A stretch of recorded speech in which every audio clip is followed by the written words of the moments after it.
राह संघर्ष की जो चलता है वही संसार को बदलता है। जिसने रातों में जंग जीती है, जिसने रातों में जंग जीती है, सूर्य बनकर वही निकलता है। नमस्कार साथियों, मैं संजीव कुमार आप सबों का स्वागत करता हूं आपके अपने YouTube चैनल गुरु क्लासेस ऑनलाइन पर, जहां पे हम लोग शिक्षक संबंधित सभी परीक्षाओं की तैयारी करते हैं।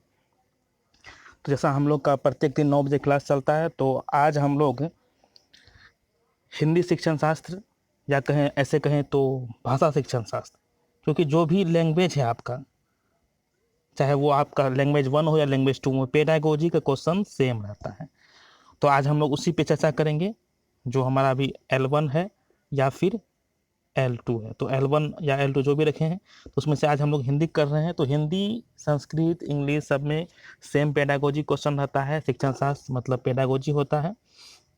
तो आज जो हम लोग डिस्कस करने वाले हैं वो हमारा डिस्कस होने वाला है विगत वर्षों के प्रश्नों का समाधान, और सीटेट 2011 में जो हमारा क्वेश्चन पूछा गया था उसका हम लोग डिस्कस करेंगे। ओके, तो आज से क्लास को हम लोग शुरू करते हैं। और जो व्यक्ति आज अपने चैनल पे नए आए हैं वो इस चैनल को सब्सक्राइब करें, लाइक शेयर भी करें। और हम लोग जितने भी टाइप का क्वेश्चंस है उसको आज डिस्कस करेंगे, साथ साथ उसका एक्सप्लेनेशन के साथ करेंगे। तो आप लोगों को इसमें ये नियम है कि आप लोगों को क्वेश्चन दिया जाएगा तो आप लोगों को 10 से 20 सेकंड में आंसर करना है। उसके बाद मैं इसका आंसर करूंगा और सब क्वेश्चन को समझाऊंगा। तो आप लोग सब कोई आ गए होंगे चैनल पे, तो आप लोग जल्दी से कमेंट करना शुरू कर दीजिए और तैयार हो जाइए और सोच सोच से क्वेश्चन का आंसर दीजिए। तो पहला क्वेश्चन आपके सामने आ गया है, तो जल्दी से आप लोग इसका जवाब दिए और कोशिश कीजिए क्वेश्चन नंबर के साथ आप लोग आंसर कीजिएगा, ज़्यादा बेटर होगा। चलिए, तो पहला क्वेश्चन आपके सामने है। बहुत बढ़िया, सबको जवाब देना शुरू कर दिए हैं। क्वेश्चन को समझिए तब आंसर कीजिए। सभी ऑप्शन एक जैसा लगेगा, लेकिन आपको जो ऑप्शन सही है उसको कोशिश करना है चूज करने का।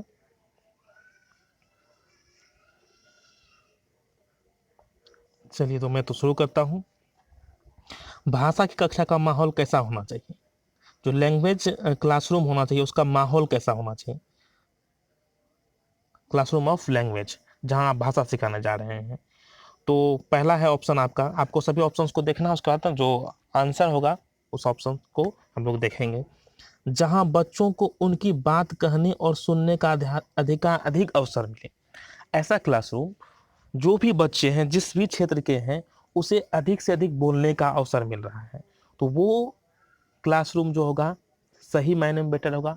अगर भाषा सीखना है तो जब तक उसे अभिव्यक्ति का मौका नहीं मिलेगा तो नहीं होगा। तो ये ऑप्शन बहुत ही परफेक्ट लग रहा है आपका। और कुछ ऑप्शंस को हम लोग देखते हैं। बहुत आदमी आंसर भी दे दिए हैं, बहुत अच्छा। जहाँ शिक्षक बोले और बच्चे ध्यान से सुने, जहाँ शिक्षक बोले और बच्चे ध्यान से सुने, ये क्या हो गया? भाषण विधि हो गया। और ये अमनोवैज्ञानिक विधि होता है, तो इस कारण से ये तो आपका ऑप्शन होगा नहीं, है ना। तो आपको क्या करना है, माहौल अच्छा नहीं होगा, तो ये ऑप्शन है। दूसरा है जहां भाषागत शुद्धता पर अत्यधिक, भाषागत शुद्धता पर अधिक बल। देखिए, भाषागत शुद्धता पर अधिक बल देंगे तो बच्चे बोल ही नहीं पाएंगे। पहले तो वो बोलने के लिए सीखे। अगर वो अच्छी तरह से बोलना सीख जाएंगे तो ऑटोमेटिक है कि भाषा में शुद्धता उसके बाद हम लोग देख रहे हैं। पहले बोलने सुने, बोलने के लिए सीखना जरूरी है। तो इस पे बल आपको भाषा का शुद्धता पर नहीं देना है, तो ये इस कारण से आपका ये ऑप्शन कट रहा है। नेक्स्ट जो आपका आ रहा है वो है आपका दीवारों पर सूक्तियां लिखी हो। मतलब जैसे प्ले क्लास में जो बच्चे देखे होंगे आप लोग की दीवार पर बहुत सारा स्टेटमेंट लिखा हुआ रहता है, क ख लिखा रहता है ना, वन लिखा रहता है। तो इस टाइप का क्लासरूम हो तो बहुत अच्छा भाषा का माहौल होगा। तो ये बात से मैं सहमत हूँ, लेकिन यहाँ पे ऐसा कोई पार्टिकुलर क्लास के बारे में चर्चा नहीं किया गया। आप क्वेश्चन एक बार फिर से देखिए, भाषा की कक्षा का माहौल। यहाँ पे भाषा की कक्षा का माहौल के बारे में बात कर रहा है। यहाँ पे आपको किसी पार्टिकुलर प्राइमरी स्टेज या सेकेंडरी स्टेज के बारे में नहीं चर्चा किया गया, तो ये ऑप्शन आपका भी नहीं होगा। ठीक है, तो आपका 3 ऑप्शन कट चुका, तो जो ऑप्शन है वो बचा गया है एक। तो 1 नंबर जो होगा वो आपका सही होगा। तो जिन लोगों ने 1 दिया है उसका सही है। बहुत लोगों ने सही जवाब दिया, सभी को धन्यवाद। मतलब भाषा का जो क्लास होगा, जो कक्षा होगा, वहाँ पे सभी बच्चों को अधिकाधिक अवसर मिलना चाहिए बोलने का। ओके, तो चलिए हम लोग नेक्स्ट क्वेश्चन की तरफ बढ़ते हैं, जो कि आपके सामने आ चुका है, सभी को दिख रहा होगा। चलिए ठीक है, तो आप लोग जल्दी से इसका आंसर कीजिए।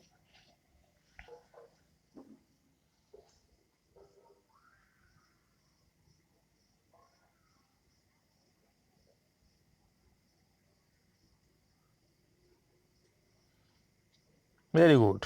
चलिए, बहुत कोई नए जुड़ रहे हैं, बहुत अच्छा।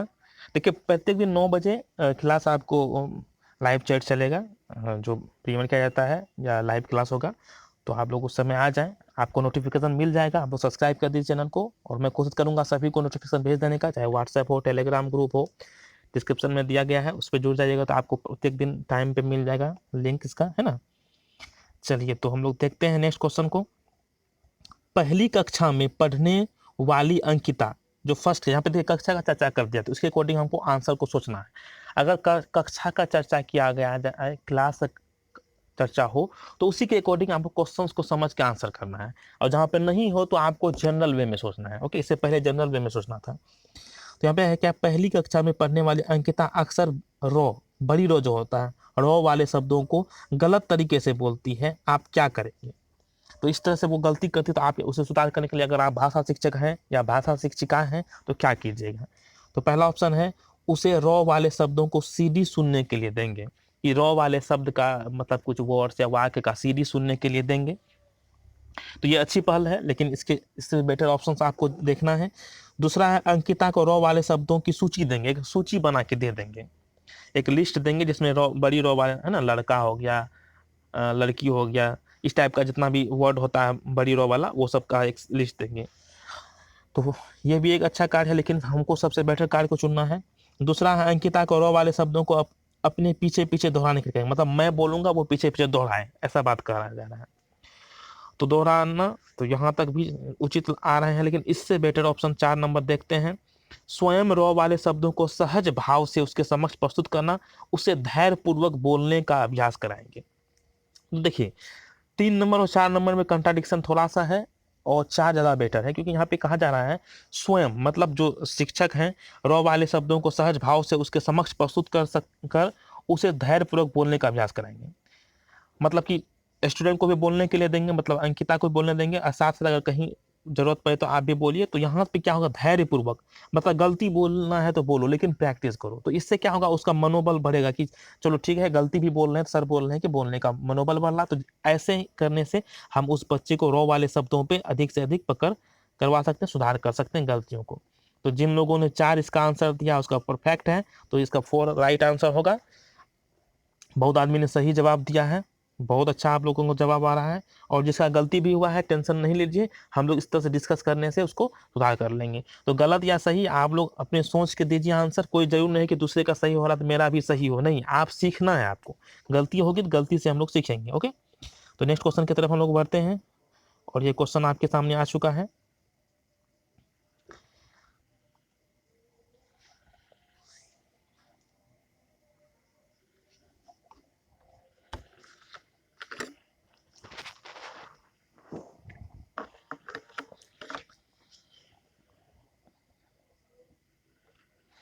थर्टी 38 क्वेश्चन में थोड़ा सा मिस्टेक है, मैं बता देना चाहता हूँ आप लोगों को, कि यहाँ पे एक वर्ड आपको जो है वो नहीं होना चाहिए, और है, ये नहीं को आप लोग स्किप करके पढ़िए, ठीक है, तब आपका क्वेश्चन बनेगा।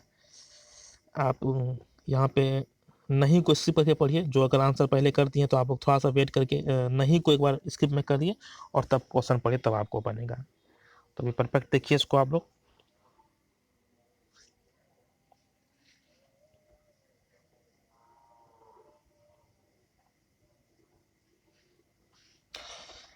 चलिए, बहुत बढ़िया, सबको जवाब देना शुरू कर दिया। तो मैं देखता हूँ इस क्वेश्चन को। पाठ पढ़ने पढ़ाने के बाद किस तरह के सवाल बच्चों की समझ का मूल्यांकन करने में सहायक होते हैं। यहाँ पे मैं क्या दे रहा हूँ, होते हैं। तो यहाँ ऑप्शन है आपको, तो ऑप्शन में सबसे बढ़िया ऑप्शन चुनना है। बहुत बार आप लोगों को क्वेश्चन ये मिला होगा, बहुत बार सेट में, बहुत बार क्वेश्चन बनाने वक्त आप बहुत बार एग्जाम में फेस किए होंगे। तो इसे हम लोग देखते हैं। पहला है, यदि तो वाले प्रश्न, मतलब कि बच्चों का मूल्यांकन करने में सहायक होता है किस तरह के सवाल, मतलब यदि तो वाले प्रश्न, तो ये तो होता ही है, लेकिन बच्चों का सही ढंग से मूल्यांकन करने के लिए आगे देखते हैं पढ़े गए पाठ से जोड़ते हुए अपने निजी अनुभवों को व्यक्त करने वाले प्रश्न। जो भी चैप्टर उसने पढ़ा है, सपोज हिंदी में कभी उसे हम ऐसा चैप्टर पढ़ा है और उसे अपने वो दैनिक जीवन, जैसे ईदगाह, आप लोगों ने सभी कोई लगभग ईदगाह चैप्टर जरूर पढ़े होंगे, हिंदी की बहुत ही अच्छी चैप्टर है। कहानी है इसमें कि एक बच्चा जो होता है वो मेला, मतलब ईद के मौके पर मेला जाता है देखने के लिए, और उसकी दादी माँ ने उसे बहुत कम ही पैसे देते हैं, तो वो वहाँ जाता है। तो सब कोई सब बहुत सारे पकवान, बहुत सारे खिलौने के दुकान होते हैं, सब बच्चे खाते हैं, ये वो लेते हैं, अलग अलग सामान लेते हैं। तो लेकिन ये जो लड़का है वो सब कुछ देखता है, वो सोचता है हम भी लेंगे, हम भी खाएंगे, लेकिन वो कुछ नहीं लेता है। और उसे बस एक ही बात याद आती है कि उसकी जो दादी माँ है, जब वो रोटी बनाती है तो उसका बार बार हाथ जल जाता है,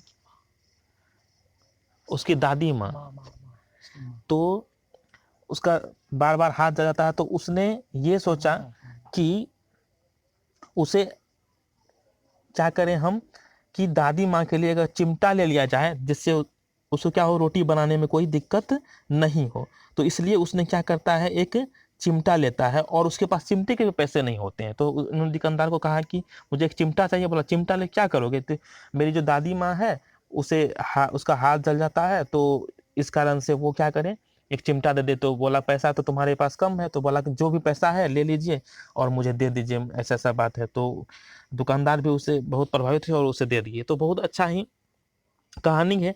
तो कहने का मतलब क्या है, इस टाइप के कहानी से अगर क्वेश्चन बनाने के लिए मिलता है तो वहाँ पे बच्चे बहुत कुछ सीखते हैं और अपने निजी अनुभवों को जोड़ते हैं। तो इस तरह से बच्चे का मूल्यांकन सबसे बढ़िया होगा। तो 2 नंबर बहुत अच्छा बेटर आ रहा था। और ऑप्शंस को हम लोग देखते हैं, क्या, क्यों और कैसे वाले प्रश्न, क्यों और कैसे वाले प्रश्न। फिर चौथा है क्या, क्या शिक्षा मिलती है वाले प्रश्न, क्या शिक्षा मिलती है वाले प्रश्न। ठीक है, तो क्या शिक्षा मिलती है वाले प्रश्न भी अच्छा है आपका, कि इस कहानी से क्या शिक्षा मिलती है, तो वो कुछ बोलेंगे। लेकिन सबसे बढ़िया है निजी अनुभव को जोड़ना। तो ये जिन लोगों ने इसका आंसर 2 किया है तो वो उनका सही है। 38 का आंसर क्या हो जाएगा, 2 हो जाएगा। ओके, बहुत अच्छा, सबको जवाब दे भी चुके हैं। तो आगे हम लोग बढ़ते हैं नेक्स्ट क्वेश्चन की तरफ। 39, आप लोगों को दिख रहा हो क्वेश्चन। आज क्वेश्चन का क्वालिटी कुछ बढ़ा गया है, आप लोग कल बोल रहे थे कि सब दिख नहीं रहा था सही से, तो आज मैंने कुछ इम्प्रूव किया है क्वेश्चन में।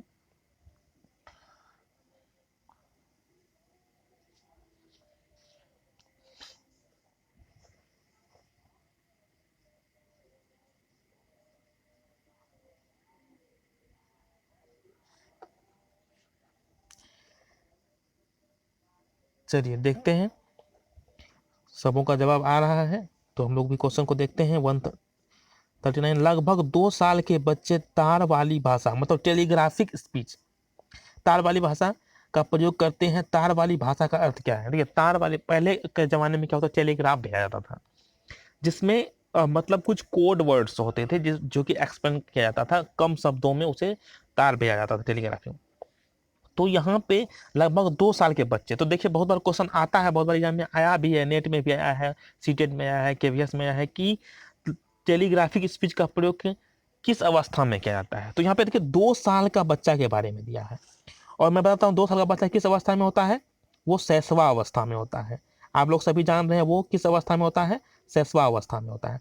तो तो अगर इस तरह से क्वेश्चन पूछेगा तो आपको हम शैशवा अवस्था दे देना, तो एक क्वेश्चन यहाँ पे ऐसे ही क्लियर हो गया। ठीक है, अब आगे पढ़ते हैं कि तार वाला भाषा क्या होता है। तार में प्रयुक्त होने वाले शब्दों का प्रयोग, तार में प्रयुक्त होने वाले शब्द, यहाँ पे तार कौन तार है नहीं बताया जा रहा है, ठीक है ना। तो ये तो ऑप्शन आपका नहीं क्लियर हो। दूसरा है अंग्रेजी शब्दों का उपयोग, अंग्रेजी शब्दों का उपयोग करने से नहीं बात यहाँ हो रही है। संक्षिप्त वाक्यों का प्रयोग, ये थोड़ा सा बात आ रहा है, संक्षिप्त वाक्यों का प्रयोग करते हैं, लेकिन देखिए टेलीग्राफिक स्पीच, और यहाँ पे जब 2 साल का बच्चा होगा संक्षिप्त शब्दों का प्रयोग करेगा और यहाँ पे वाक्यों का प्रयोग करेगा, ये कोई जरूरी नहीं है। तो 2 साल का बच्चा उतना अच्छा प्रयोग नहीं कर पाते हैं। तो हम 4 नंबर ऑप्शन देखते हैं, मुख्य अर्थ को व्यक्त करने वाले संज्ञा क्रिया विशेषण, मुख्य अर्थ वाले व्यक्त करने वाले संज्ञा क्रिया विशेषण आदि दो शब्दों वाले अभिव्यक्ति। मतलब कहने का ये मतलब क्या हो गया, 2 साल का जो बच्चा होता है शुरू शुरू में क्या होता है, वो मुख्य अर्थ व्यक्त करने के लिए कम 2 शब्द वाले अभिव्यक्ति का प्रयोग करते हैं। क्रिया, क्रिया विशेषण, संज्ञा, है ना, ये सब का प्रयोग करके वो अधिक से अधिक अभिव्यक्ति करते हैं। मतलब कि बड़ा से बड़ा सेंटेंस को वो छोटे छोटे 2 शब्दों में 3 शब्दों में तोड़ के बोलते हैं। तो ये आपका क्या हो जाएगा, 4 नंबर। तो जिन लोगों ने 4 आंसर सोचा है या आंसर दिया है उसका क्या है, सही है। सभी को धन्यवाद। तो हम लोग आगे की तरफ बढ़ते हैं। इसी तरह से हम लोग समझते हुए सभी क्वेश्चंस को बनाएंगे और अधिक से अधिक मार्क्स लाएंगे सभी एग्जाम में और अच्छी तरह से शिक्षक बन के अपने देश का नाम रोशन करेंगे। ठीक है, चलिए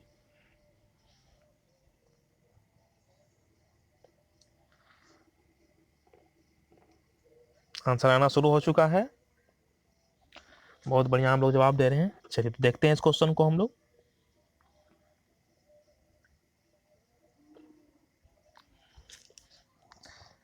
प्राथमिक स्तर पर आप किस तरह का बाल साहित्य उचित समझते हैं? बाल साहित्य मतलब आपको मतलब बालक का जो साहित्य, छोटा बच्चा का साहित्य, मतलब प्राइमरी स्टेज में जो होता है, किस टाइप का बुक होना चाहिए उसका? तो पहला ऑप्शन है केवल कहानियां। बस यहाँ केवल आ गया, केवल नहीं, है ना, ये सब वाले शब्दों को आपको अंडरलाइन करना है और ये ऑप्शन कभी भी नहीं होगा। तो क्या हो जाएगा, केवल कहानी वाला। तो ये क्या हो जाएगा आपका, गलत हो गया। तो केवल के कारण ये क्या हो रहा है, गलत हो रहा है। तो ये आपका गलत हो गया। दूसरा है ऐसा साहित्य जिसमें शब्द साहित्यकार द्वारा लिखे गए हैं।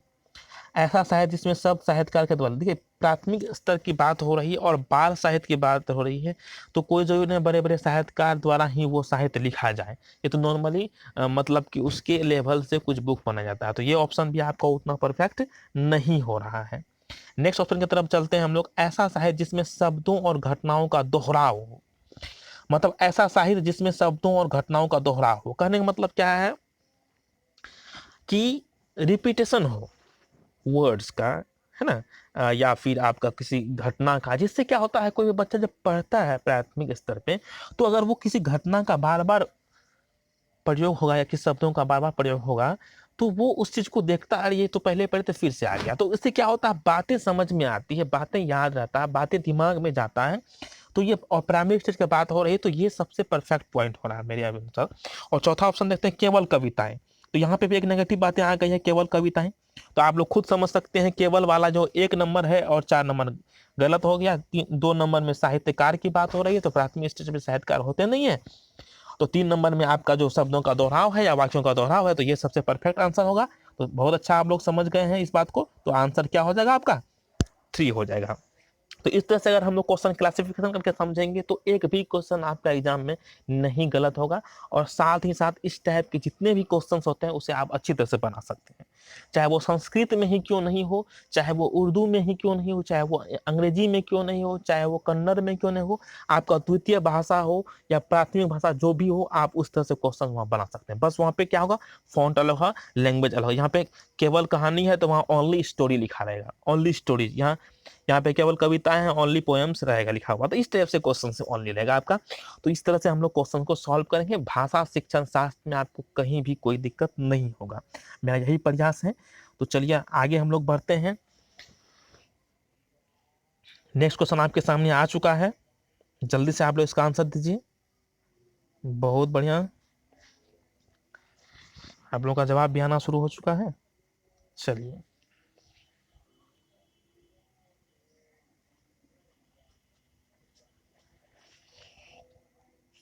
देखते हैं इस क्वेश्चन को।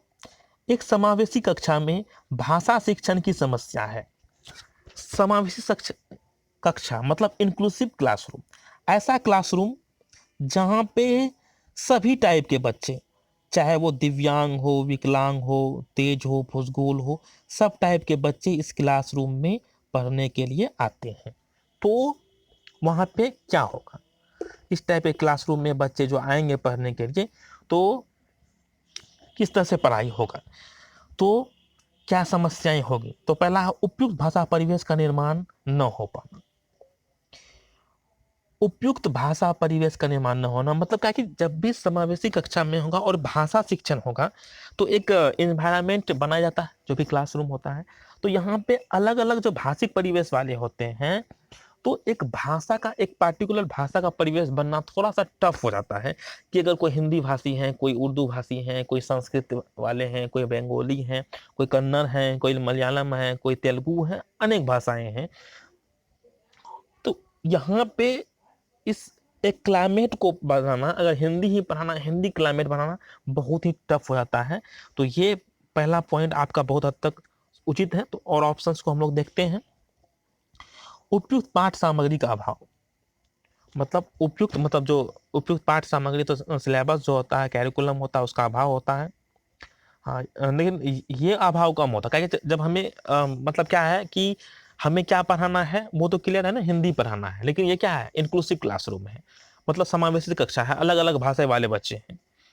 तो हमें तो पता है सिलेबस क्या पढ़ाना, हिंदी पढ़ाना, लेकिन हिंदी में क्लाइमेट बनाना टफ है। तो ये ऑप्शन आपका गलत हो जाता है। दूसरा है विद्यार्थियों की योग्यताओं में भिन्नता होना। हाँ, अच्छी बात है कि अलग अलग योग्यता वाले विद्यार्थी आते हैं, लेकिन एक चीज बताइए, यहाँ पे योग्यता बात हो रही है। मैं 2 क्लास में अगर हिंदी पढ़ा रहा हूँ तो 2 क्लास में जो बच्चे होंगे तो 2 क्लास के ही होंगे ना, तो योग्यताओं का क्या है, भिन्नता क्या होगा, नहीं होगा। और साथ ही साथ हाँ, एक तरह से भिन्नता होगा कि भाषा भिन्नता होगा, उसके IQ लेवल में भिन्नता होगा, योग्यताओं में भिन्नता थोड़ा मोड़ा होगा। तो ये ऑप्शन भी उतना परफेक्ट नहीं हो रहा है। और चौथा है विद्यार्थियों में असमान रुचि का होना। हाँ, रुचि का असमान होगा कि कोई बच्चे अलग अलग भाषा के हैं, वो अलग अलग भाषा सीखना चाहेंगे। लेकिन एक बात मैं बताता हूँ, रुचि पैदा करना किसका काम है, शिक्षक का काम है। तो रुचि पैदा वो करेंगे, तो ये भी एक बड़ी समस्या नहीं है। किस तरह से रुचि पैदा करें, मुझे हिंदी पढ़ाना, अलग अलग भाषा वाले हैं तो हम पढ़ाएंगे। तो ये ऑप्शन भी है, लेकिन उससे परफेक्ट है आपका क्या, उसका परिवेश बनाना। तो 1 नंबर जिन जिन लोगों ने आंसर किया है उसका क्या है, सही है। तो इसका आंसर क्या हो जाएगा, 1 हो जाएगा। ठीक है, चलिए तो हम लोग नेक्स्ट क्वेश्चन की तरफ बढ़ते हैं। बहुत लोगों ने सही जवाब दिया है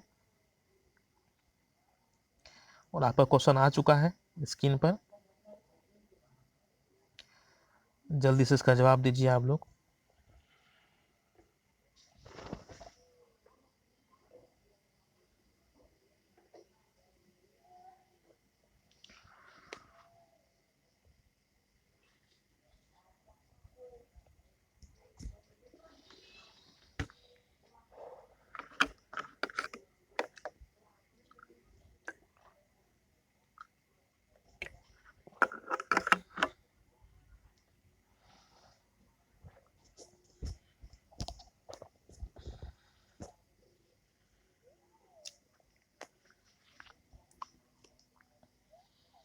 ठीक है, सबका आंसर आ चुका है।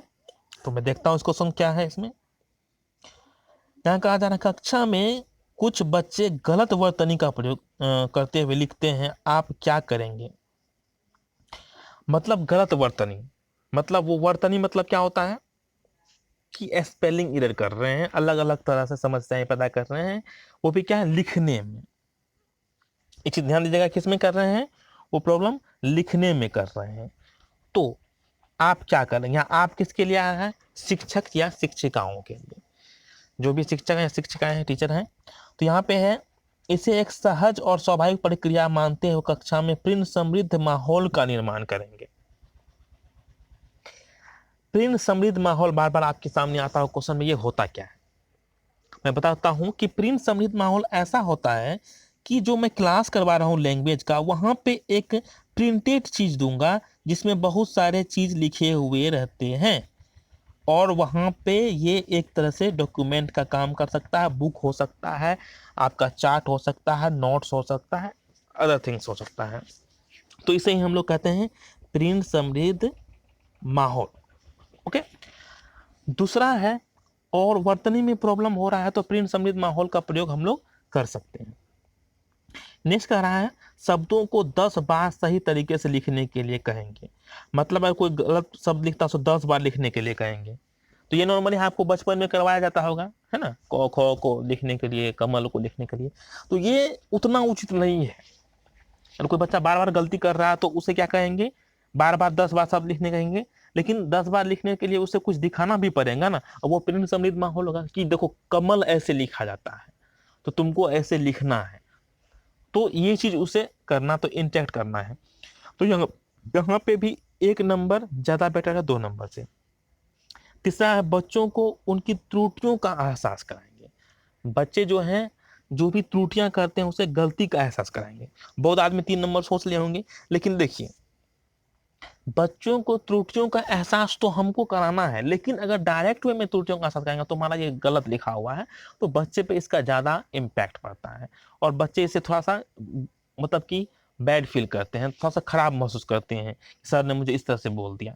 तो अगर कोई गलती बिना बताए हुए बच्चा खुद उसे महसूस करे तो सबसे बड़ी उपलब्धि वहीं पे हो जाती है कि हम उसे अगर प्रिंट चीज देंगे, अगर किसी ने विद्यालय का स्पेलिंग गलती लिखा है और वहां पे मैं बोलूंगा विद्यालय तुम्हारा गलत है, तो यहाँ बोलने से स्पष्ट नहीं होना कहाँ पे गलती है, क्या गलती है। तो अगर उसे मैं विद्यालय का सही स्पेलिंग का प्रिंट दे दूं तो वो समझ जाएगा, ओ यहाँ पे वो हस्ती का द्वय संयुक्त आकार लो यो होगा, तो वो समझ जाएगा, है ना। चौथा है गलत वर्तनी वाले शब्दों पर लाल स्याही घेरा क्रॉस करेंगे।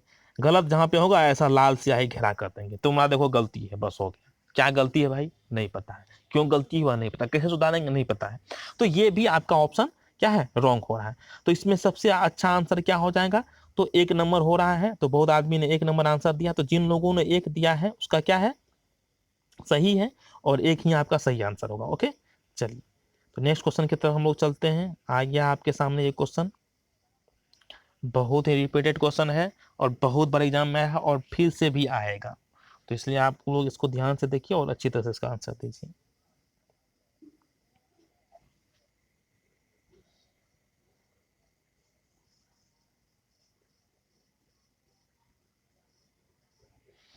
ठीक है, तो देखते हैं हम लोग। बच्चों के भाषा विकास की क्रमिक प्रगति का रिकॉर्ड रखने में कौन सा सर्वाधिक सहायक है। बच्चों के भाषा विकास की क्रमिक प्रगति का रिकॉर्ड रखने में कौन सा सर्वाधिक सहायक है, मतलब भाषा का विकास किस तरह से हो रहा है, कि इम्प्रूवमेंट हो रहा है कि नहीं हो रहा है, इस सब का रिकॉर्ड रखा जाता है जब शुरू शुरू में हम लोग भाषा पढ़ाते हैं। ओके, तो शिक्षक डायरी, मतलब शिक्षक डायरी में लिखेंगे, हाँ मोहन नाम का लड़का आज क्या बोल रहा था, कमल को कमल नहीं बोल रहा था, ये गलती कर रहा था। तो इतने ज्यादा बच्चे का रिकॉर्ड रखना और वो भी शिक्षक की डायरी में थोड़ा सा टफ हो जाएगा। पोर्टफोलियो, बार बार रिपीटेड वर्ड है आपका पोर्टफोलियो। पोर्टफोलियो क्या होता है मैं बताता हूँ, उसको क्लियर कर देता हूँ। पोर्टफोलियो एक दस्तावेज ही होता है, एक रिकॉर्ड ही होता है किसी पार्टिकुलर बच्चे का, जिसमें आपको उस बच्चे ने क्या क्या गलतियां की है उसका रिकॉर्ड रखाया था, और ये बहुत ही अच्छी तरह सुरक्षित रखा था कि बाद में अगर उसके गलतियों में किस तरह से इम्प्रूव हो रहा है उसको भी बायोडाटा लिखा जाता है। तो पोर्टफोलियो सबसे बेटर रिकॉर्ड रखने का चीज है, जिसमें बच्चों का रिकॉर्ड रखा जाता है, चाहे भाषा विकास से क्रमिक जो भी प्रगति हो रही है या और सब भी रिलेटेड जो भी प्रॉब्लम है, तो पोर्टफोलियो स्पेशली इसी के लिए रखा जाता है। तीसरा है लिखित परीक्षा के उत्तर पुस्तिकाएं, कि बच्चे ने कुछ परीक्षा दिया उसमें लिखित पुस्तिकाएं उसको रखेंगे, उससे हमें जानकारी मिलेगी। हाँ ये बात भी है, लेकिन सिर्फ एग्जाम में गलती किया और विद्यालय में क्या गलती किया उसके रिकॉर्ड तो उसमें नहीं रख सकते हैं, इसलिए ये ऑप्शन गलत हो जाएगा। नोटबुक, नोटबुक मतलब नोटबुक में नोट करते जाएंगे सभी बच्चे का, तो ये भी उतना अच्छा नहीं है, इसलिए साइकोलॉजिकल वर्ड है पोर्टफोलियो और इसका प्रयोग सबसे अधिक किया जाता है बच्चों का रिकॉर्ड रखने में। तो जिन लोगों ने 2 आंसर दिया उसका क्या है, सही है। ओके, बहुत लोगों ने अच्छा जवाब दिया, सभी को शुभकामनाएं। तो हम लोग आगे बढ़ रहे हैं, नेक्स्ट क्वेश्चन आपके सामने आ चुका है और इसका जवाब दीजिए आप लोग।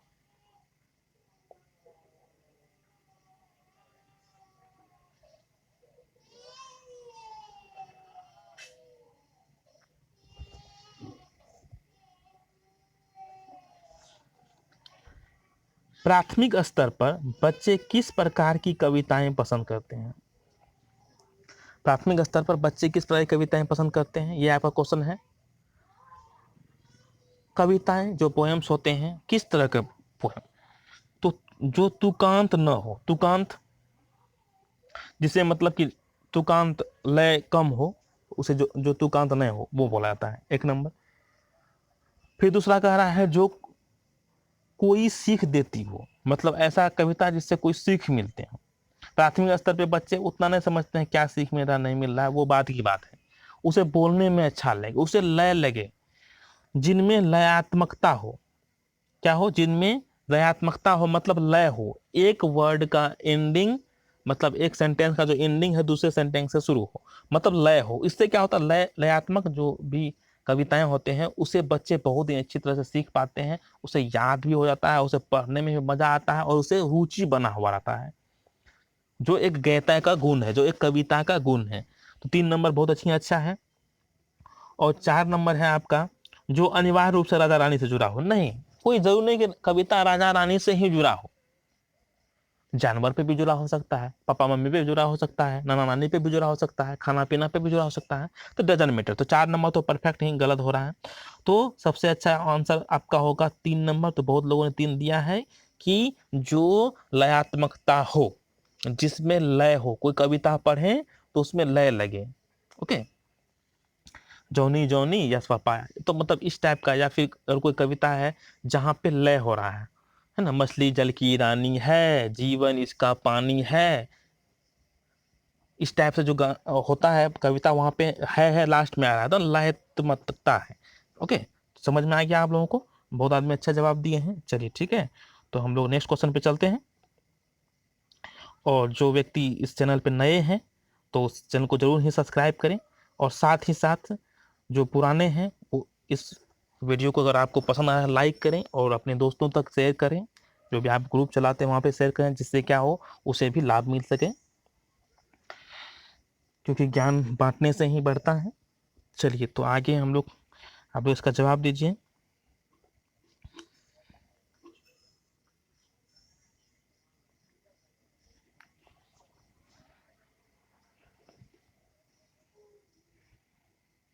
बहुत बढ़िया, बहुत अच्छा जवाब दे रहे हैं आप लोग। चलिए देखते हैं हम लोग। प्राथमिक स्तर मतलब प्राइमरी स्तर 1 to 5 पर बहुसांस्कृतिक पृष्ठभूमि वाले कक्षा में, बहुसांस्कृतिक पृष्ठभूमि वाला कक्षा क्या हो गया कि अलग अलग सांस्कृतिक, अलग अलग कल्चरल एरिया से बच्चे आए हुए हैं, पृष्ठभूमि वाले बच्चे। जस्ट लाइक इंक्लूसिव क्लासरूम, उसी को ही बोलते हैं, समावेशी शिक्षा टाइप का। ओके, बच्चे कक्षा में, बच्चे लक्ष्य भाषा के परिवेश से भाषा अर्जित करते हैं, लक्ष्य भाषा के परिवेश से भाषा अर्जित करते हुए।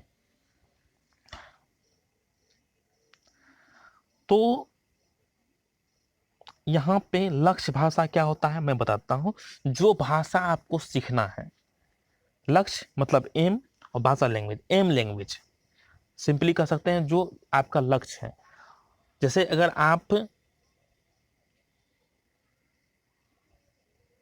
हिंदी सीखना चाहते हैं, हिंदी आपका लक्ष्य भाषा है, और आप किस क्षेत्र से हैं, आप ऐसे क्षेत्र से हैं जहाँ पे वो हिंदी आपका नहीं है, आपका कोई दूसरा भाषा, कोई क्षेत्रीय भाषा है, तो हिंदी आपका लक्ष्य भाषा हो गया। तो क्षेत्रीय भाषा के सहयोग से आप लक्ष्य भाषा को सीखते हैं।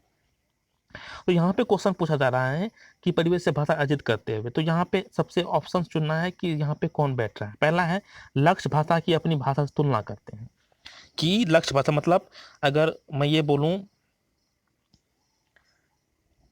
राम आम खाता है, ठीक है, मैं इंग्लिश का स्टूडेंट हूँ, मेरा क्षेत्रीय भाषा अंग्रेजी है और मुझे हिंदी सीखना है। ओके, तो मैं बोलता हूँ राम आम खाता है, इसका इंग्लिश क्या हो जाएगा, Ram it's a mango, Ram आम खाता है या राम एक आम खाता है, और इसका हिंदी होता है राम आम खाता है या राम एक आम खाता है। ओके, तो यहाँ पे मैं कंपेरिजन कर रहा हूँ कि हिंदी और इंग्लिश में क्या डिफरेंसेज हो रहा है।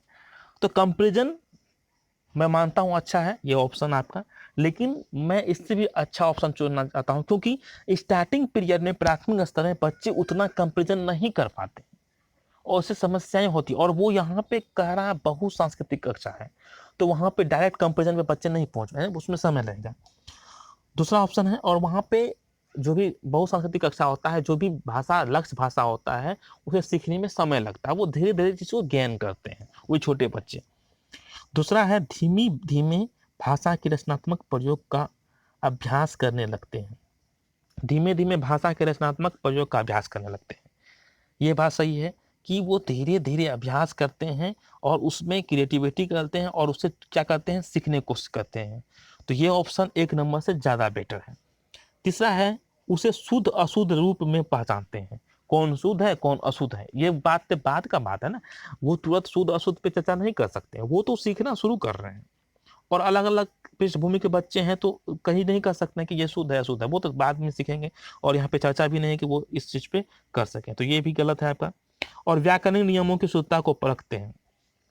व्याकरण में गलती है कि सही है, हम भाषा सीखने जा रहे हैं, व्याकरण को महत्व कम देना है और व्याकरण के नियम को तुरंत सुनना या समझना कोई इंपॉर्टेंस रोल नहीं रखता है, तो व्याकरण की भूमिका को कम महत्व दिया जाता है। ओके, तो यहाँ पे आपको ये लेके चलना है कि वो धीमे धीमे भाषा की रचनात्मकता का प्रयोग अभ्यास करने लगते हैं। तो 2 इसका सबसे अच्छा आंसर है, तो जिन लोगों ने 2 दिया है उसका क्या है, सही है। तो आप लोगों को 2 के साथ चलना है। बहुत लोगों का सही जवाब है, वेरी गुड। तो आगे हम लोग बढ़े। नेक्स्ट क्वेश्चन आपके सामने आ चुका है, बहुत ही इंपॉर्टेंट क्वेश्चन है आप लोगों के लिए। इस क्वेश्चन को आप लोग जवाब दीजिए, बहुत बार ये क्वेश्चन पूछा है, मैं इसको क्लियर कर दूंगा आज।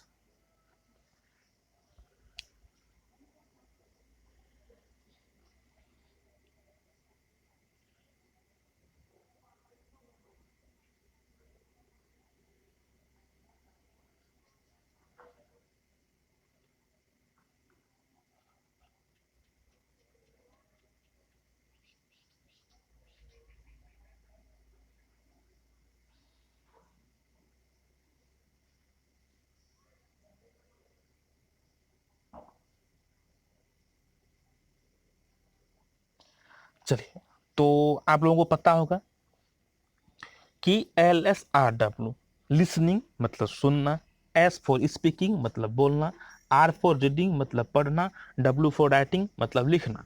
ये 4 क्या होते हैं, भाषा सुनने का क्रम होते हैं, एक सीक्वेंस होता है। और यहाँ पे जो आपका क्वेश्चन पूछा था, ग्रहात्मक कौशल, ग्रहात्मक कौशलों में शामिल है। ग्रहात्मक मतलब क्या, जिससे हम ग्रहण करते हैं, एक्वायर करते हैं, नॉलेज को हम इनपुट करते हैं। अगर मैं कंप्यूटर भाषा में बोलूँ, इनपुट आउटपुट 2 चीजें होती हैं। इनपुट डिवाइस क्या है, माउस है, कीबोर्ड है, स्कैनर है, ओके, माइक है, ये सब क्या है, इनपुट, मतलब जहां से चीजें इनपुट की जाती है।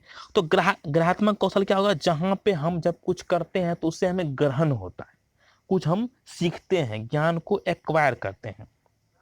तो वो कौशल कौन है, तो 4 कौशल में 2 कौशल जो होता है वो ज्ञान को हम लोग ग्रहण करते हैं, और जो 2 कौशल होता है उस ज्ञान को हम आउटपुट करते हैं। ओके, मतलब उसे क्या करते हैं, व्यक्तात्मक कौशल भी करते हैं, या फिर एक्सप्लोर करते हैं, उस चीज को, ज्ञान को बाहर निकालते हैं, दूसरे के लिए उसे हम इनपुट बनाते हैं। तो यहाँ पे ग्रहण किससे होगा, जैसे सुनने से, जैसे आप लोग अभी यूट्यूब पे पढ़ रहे होंगे, तो आप लोग इस वीडियो से मैं जो बोल रहा हूँ आप लोग सुन रहे हैं, सुनने से आपका कॉन्सेप्ट क्लियर हो रहा है, तो ये ग्रहात्मक कौशल। लेकिन आप उसे बोल रहे हैं तो उससे आपको ज्ञान नहीं मिल रहा है, आपके बोलने से दूसरे को ज्ञान मिल रहा है। मैं बोल रहा हूं तो आपको ज्ञान मिल रहा है। तो कहने का मतलब क्या, सुनना तो सही है लेकिन बोलना सही नहीं है। तो हमें दो का पेयर चुनना है, बोलना और लिखना, बोल रहे हैं और लिख रहे हैं। तो ये जो कौशल है, बोलना और लिखना, ये ग्रहात्मक कौशल नहीं है, ये व्यक्तात्मक कौशल, मतलब इससे हम व्यक्त कर रहे हैं, बातों को बाहर कर रहे हैं, तो ये भी नहीं हुआ। सुनना और पढ़ना क्या है, सुनना और पढ़ना ये है कि मैं सुन रहा हूं, आप सुन रहे हैं, ज्ञान हमें ग्रहण हो रहे हैं। पढ़ना मतलब कोई बुक पढ़ रहे हैं, आपको स्क्रीन पे जो क्वेश्चन दिख रहा है, मैं कुछ लिख रहा हूं, आपको दिख रहा है, तो ये इससे आप क्या कर रहे हैं कि पढ़ रहे हैं, पढ़ने से आपको उस चीज का ज्ञान हो रहा है। तो यहाँ पे सुनना और पढ़ना ग्रहात्मक कौशल है। समझ में आ गई बात, सुनना और बोलना क्या है, और सॉरी, सुनना और पढ़ना क्या है, ग्रहात्मक कौशल है। पढ़ना और लिखना ये भी एक पेयर हो रहा है, पढ़ना हो रहा है लेकिन लिखना नहीं, लिखना आउटपुट हो गया। तो ग्रहात्मक कौशल जब भी पूछे, चाहे इंग्लिश में, संस्कृत में, उर्दू में, जिसमें भी पूछे, तो आपको समझ में आ जाना चाहिए कि जिससे हम लोग ज्ञान को, नॉलेज को सीखते हैं, और व्यक्त करने वाला कौशल क्या होता है, जिससे हम ज्ञान को आउटपुट करते हैं। क्लियर हो गया कॉन्सेप्ट। तो जिन लोगों ने 3 इसका आंसर दिया उसका सही है, तो बहुत अच्छा आप लोगों का जवाब है। चलिए, तो आगे हम लोग बढ़ते हैं। नेक्स्ट क्वेश्चन आपके सामने आ चुका है, जल्दी से आप लोग इसका जवाब दीजिए। मैं उम्मीद करता हूँ आप लोग बहुत अच्छा सीख रहे होंगे, और उसके बाद मेरे कोई डाउट आपके मन में रहता है तो आप लोग कमेंट कीजिए, मैं उसका जवाब देने का कोशिश करूंगा, है ना।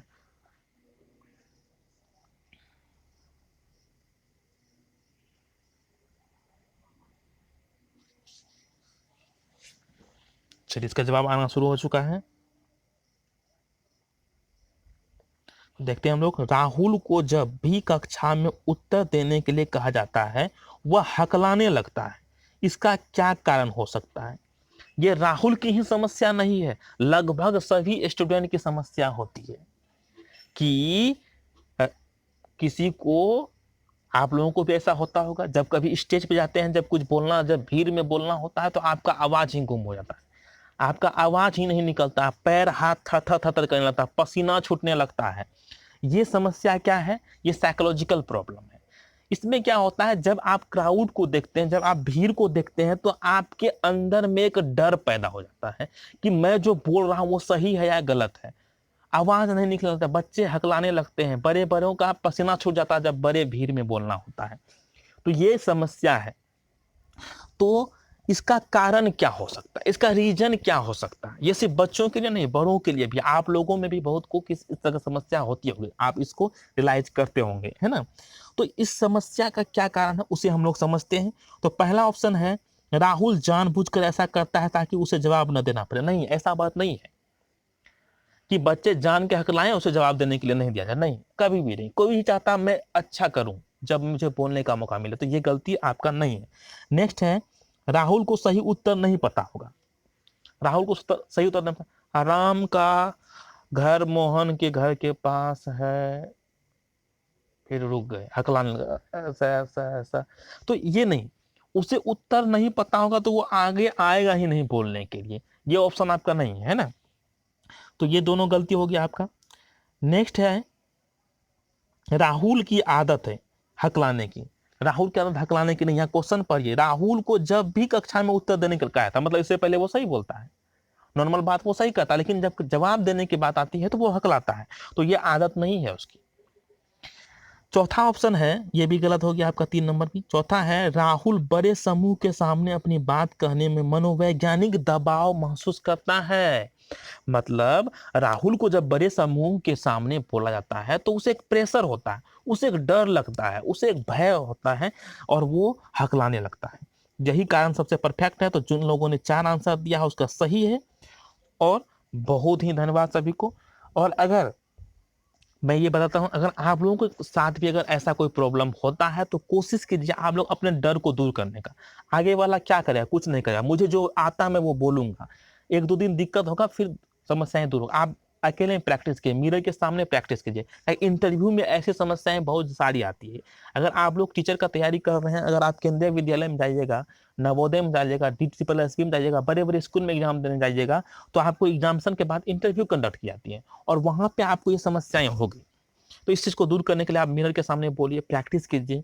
आप पढ़ाने की कोशिश कीजिए, छोटे बच्चों को घर में पढ़ाइए, है ना, 5-2 स्पीच कहीं कहीं बोला कीजिए, तो इससे आपका ये प्रॉब्लम दूर होगा। तो ये एक टीचर का क्वालिटी होना चाहिए कि वो कहीं पे भी बोले तो वो इस तरह का महसूस नहीं करे, है ना। चलिए, तो आगे हम लोग बढ़ते हैं नेक्स्ट क्वेश्चन की तरफ। आपके सामने ये क्वेश्चन आ चुका होगा। बहुत बढ़िया जवाब सब कोई दे रहे हैं। जो लोग लेट से आए हैं वो वीडियो को इस बैक करके देख लीजिएगा, है ना, और कमेंट जरूर कीजिएगा।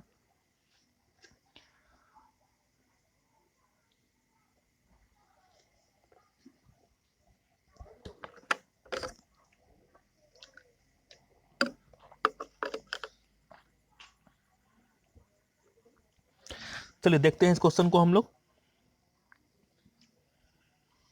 राधिका अक्सर लड़का को लका, कमाई होने लगी को कमाई होगी, लिखना जैसी गलतियां करती हैं, कर बैठती हैं। यह इस ओर संकेत करता है, किस ओर संकेत करता है? राधिका अक्सर लड़का को लका, कमाई होने लगी तो कमाई होगी, इस टाइप से वो एरर लिखती है, समस्याएं होती है। इसके पीछे क्या कारण है? तो इस टाइप का जब मैं क्वेश्चंस करा रहा हूँ, आप लोग ये कमेंट करके बोले इस टाइप का क्वेश्चन आप लोगों को एग्जाम में आया है कि नहीं, सेट में आता है कि नहीं, ये बताइएगा, जरूर बताइएगा, है ना।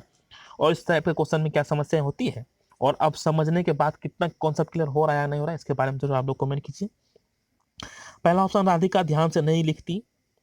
दूसरा है, उसके लेखन के स्तर में सुधार की आवश्यकता है। तीसरा, राधिका को मात्राओं का ज्ञान नहीं है। चौथा है, राधिका को विचारों की तेज गति के साथ उसकी लेखनी नहीं चल पाती। देखिए, इस टाइप के क्वेश्चन में बहुत सारे चेंजेज होते हैं।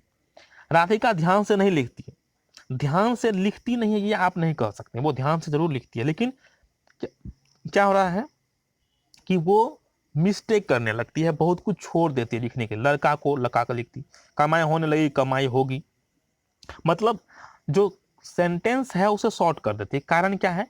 हो सकता है कि जो उसके मन में जो विचार आ रहे हैं उस मन के विचार को वो लेखनी में नहीं उतार पाते हैं। मात्राओं का ज्ञान नहीं है, मात्राओं का ज्ञान नहीं। यहाँ पे एक बहुत बहुत आदमी 3 नंबर आंसर दे दिया, 3 नंबर नहीं होगा। यहाँ पे मात्राओं का ज्ञान है उसे, क्या है, वहां लिखने की बात हो रही है तो यहाँ राधिका के विचारों की तेज गति के साथ उसकी लेखन नहीं चल पाती है। तो आपका क्या होगा? 4 नंबर आंसर हो जाएगा। क्या हो जाएगा कि जो वो सोचती है, जो विचार करती है, वो अपने कॉपी पे लिख नहीं पाती है, उस स्पीड से वो लिख नहीं पाती है। तो यहाँ पे 4 नंबर जो आंसर है वो सही है, जिन लोगों ने 4 दिया उसका सही है। ओके, तो हम लोग आगे बढ़े। चलिए नेक्स्ट क्वेश्चन आपके सामने आ चुका है।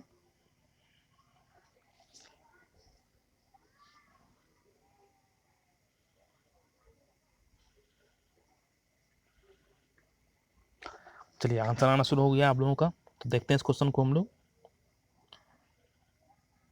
प्राथमिक स्तर प्राइमरी स्टेज पर सुनना बोलना कौशल के विकास में कौन सी विधियां अधिक सहायक? सुनना मतलब लिसनिंग और बोलना स्पीकिंग, दोनों कौशल का विकास करना है हमें। तो पहला कहानी कथन और श्रुत लेख, मतलब यहाँ श्रुत लेख मतलब लिखने के बात हो रही है तो ये तो होगा ही नहीं, क्या लिखने की बात हो नहीं रही है, तो ये गलत हो गया पहले ही।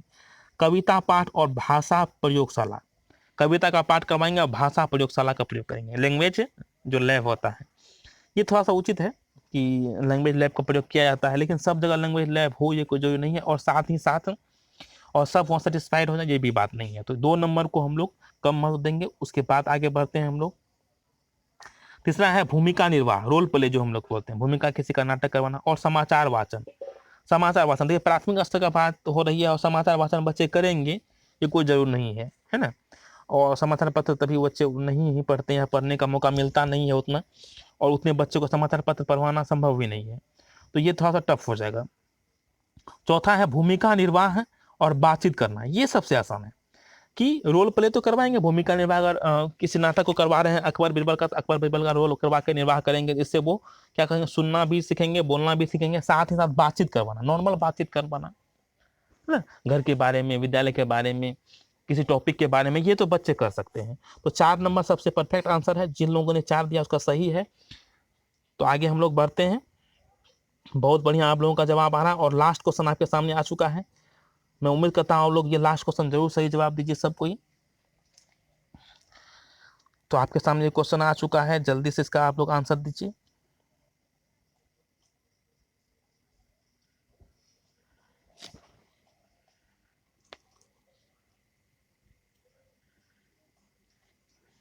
देखते हैं हम लोग इस क्वेश्चन को।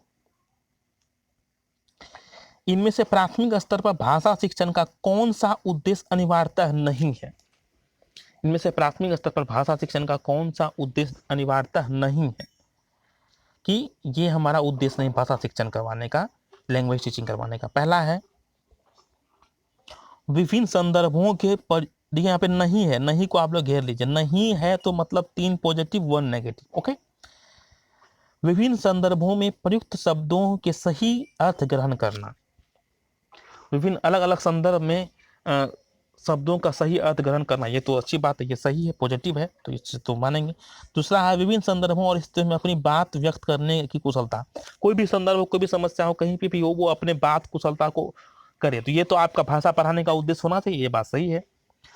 तीसरा है भाषा के अलंकारिक प्रयोग की क्षमता का विकास, भाषा के अलंकारिक प्रयोग की क्षमता का विकास। देखिए यहाँ पे प्राथमिक स्तर दिया, क्वेश्चन को आप लोग अगर गौर से फिर से पढ़िए तो यहाँ पे आपको ये क्लियर कर चुका है कि ये किस स्टेज का बात हो रही है, प्राथमिक स्तर की बात हो रही है। तो जब प्राथमिक स्तर की बात हो रही है तो वहाँ अलंकारिक शब्दों का प्रयोग कम होता है ना। तो यहाँ अलंकार क्या है, प्राथमिक स्तर के बाद उच्चतर प्राथमिक में या माध्यमिक स्तर पर अधिक प्रयोग होता है। तो यहाँ पे हम लोग इसको लेके नहीं चलेंगे कि अलंकारिक प्रयोग की क्षमता का विकास, ये आपको गलत है। और चौथा जाते हैं मानवीय मूल्यों का विकास। मानवीय मूल्यों का मतलब मानव का मूल्य, मानव का मूल्य किससे, भाषा से भी होता है।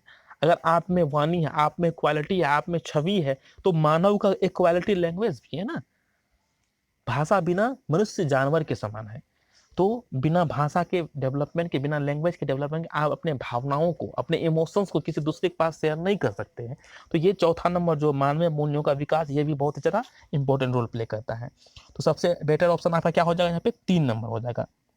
तो जिन लोगों ने 3 दिया है उसे बहुत ही शुभकामनाएं, बहुत अच्छा आप लोग जवाब दिए हैं और सभी को धन्यवाद। आप लोगों को जितना जितना मार्क्स आया है वो आप लोग नाम के साथ कमेंट कर दें और साथ ही साथ इसके बाद हम लोग न्यू टॉपिक लेंगे और जिस तरह से कोई परिवर्तन करने की कोशिश करेंगे। आप लोगों को कोई समस्या हो तो कमेंट कीजिए, साथ ही साथ लाइक शेयर सब्सक्राइब जरूर करें। सभी को धन्यवाद।